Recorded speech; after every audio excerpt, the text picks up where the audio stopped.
ఆంధ్రప్రదేశ్‌లో నాకు అంటే నేను పరిశీలిస్తున్నా గదా! ఒక హ్మ్. విచిత్రమైన పరిస్థితి నాకు కనిపిస్తుంది. అదేందంటే, ఇప్పుడు ఫర్ ఎగ్జాంపుల్ వంశీని తీసుకున్నాం. వంశీ మీద 16 కేసులున్నాయి. హ్మ్. కానీ ఆయన్ని అరెస్ట్ చేసింది ఒక తప్పుడు కేసులో అరెస్ట్ చేశారు. హ్మ్. కిడ్నాపే చేయలే అతను. కిడ్నాపే చేయలేదని నువ్వెలా చెప్తావు అంటే, కిడ్నాప్ చేసుంటే, కిడ్నాప్ కేసు పెట్టారు ఒకకి. అతను కిడ్నాప్ కాబడిన వ్యక్తి విక్టిమా కాదా? హ్మ్. విక్టిమ్ గదా అతను. కానీ అతని మీద గూడా కేసు పెట్టారు. అతని మీద ఏం పెట్టారు? ఇతను డబ్బులు తీసుకొని సాక్ష్యం నేను కేసుని విత్‌డ్రా చేసుకుంటున్నాడు అని అతని మీద పెట్టారు. మరి అతను కిడ్నాప్ అయితే అతని మీద కేసు పెట్టకూడదు.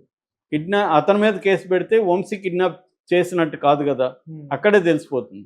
అంటే ఒక తప్పుడు కేసులో ఎందుకు అరెస్ట్ చేశారు? వంశీని వేరే కేసులో అరెస్టులు చేయొచ్చు. ఆల్రెడీ 16 కేసులున్నాయి అతని మీద. ఎందుకు తప్పుడు కేసులో అరెస్ట్ చేశారో తెలీదు. పోసానిదంతే. పోసాన్ని తిట్టాడనేది ఆ పోసాని మీద అభియోగం. తిట్టబడిన వాళ్ళు కదా కేసు పెట్టాలి. ఎవరో మణి అని ఎక్కడో రాజంపేటలో అక్కడ ఓబులవారిపల్లిలో మనిషికి హర్ట్ అవుతాడా? అతనికేం సంబంధం మణికి? అతను సమాజంలో అల్లకల్లోలాలు ఇతను గుర్తిస్తున్నాడని అతను పెట్టడం ఏంటి? ఇదొక దొంగ కేసు. రెండోది సెక్షన్ పనికిమాలిన సెక్షన్ ఒకటి పెట్టారు. 111 సెక్షన్. ఇతను ఏదో క్రిమినల్ గ్యాంగ్‌లో ఉన్నాడు. అంటే నిజానికి పోసాని మీద 50 కేసులున్నాయి. ఆ కేసుల్లో ఎందుకు అరెస్ట్ చేయలేదో తెలీదు. అట్లాగే ఇప్పుడు సజ్జలని అరెస్ట్ చేయాలంటే 100 కేసులు పెట్టొచ్చు సజ్జల మీద. కానీ ఆల్రెడీ అతను ల్యాండ్ గ్రాబింగు, ఫారెస్ట్ ల్యాండు, మద్యం కుంభకోణంలో అతని పేరు అనేక చోట్లున్నాయి. కానీ ఇప్పుడు సజ్జల్ని ఏ కేసులో పెట్టబోతున్నారంటే, పోసాని దగ్గర ఒక వాంగ్మూలం తీసుకున్నారు వీళ్ళు. అది పోసాని ఇచ్చాడో లేదో మనకు తెలీదు. మామూలుగానే వాంగ్మూలాలన్నీ కూడా ఎక్కువ భాగం తప్పుడు వాంగ్మూలాలు తీసుకుంటారు. సో, దాన్ని కన్ఫెషన్ రిపోర్ట్ అంటారు. సో, ఒప్పుకోలు పత్రం అని తెలుగులో అంటారు. సో, ఈ ఒప్పుకోలు పత్రంలో అంటే ఆయన నేరం చేశానని ఒప్పుకున్నట్టుగా అనమాట. దాన్ని కన్ఫెషన్ రిపోర్ట్ అంటారు. హ్మ్. ఇది మామూలుగా రొటీన్‌గా బ్రిటిష్ వాళ్ళ కాలం నుంచి వస్తుంది. కన్ఫెషన్ రిపోర్ట్ అనేది కోర్ట్‌లో కరెక్ట్‌గా చెల్లదు. ఎందుకంటే నన్ను వాళ్ళు ప్రెజర్ చేసి రాయించుకున్నారు సార్ నేను అది చెప్పలేను అని మనం కోర్ట్‌లో చెప్పొచ్చు.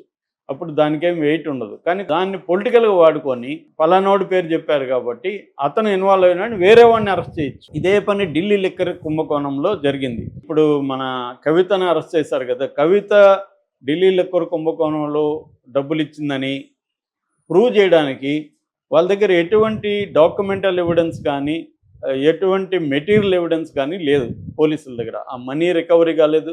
ఏ ఛానెల్‌లో పోయింది? ఎవరు తీసుకెళ్లారు? ఎట్లా ఇచ్చారో ప్రూవ్ చేయలేదు. ఏమీ లేదు. కానీ ఆమెను అరెస్ట్ చేశారు. ఎలా చేశారు?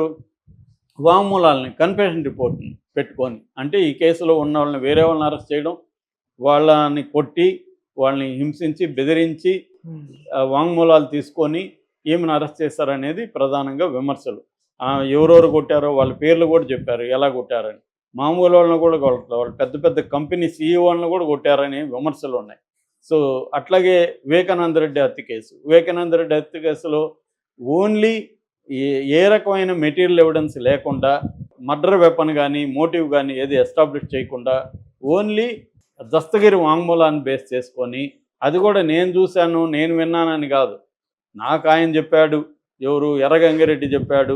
ఎర్రగంగిరెడ్డికి చంపమని వాళ్ళు చెప్పారంట అని హ్మ్. చెప్పారు. దాన్ని హీర్సే అంటారు. హీర్సే మీద ఆధారపడి ఆ కేసు ఉంది.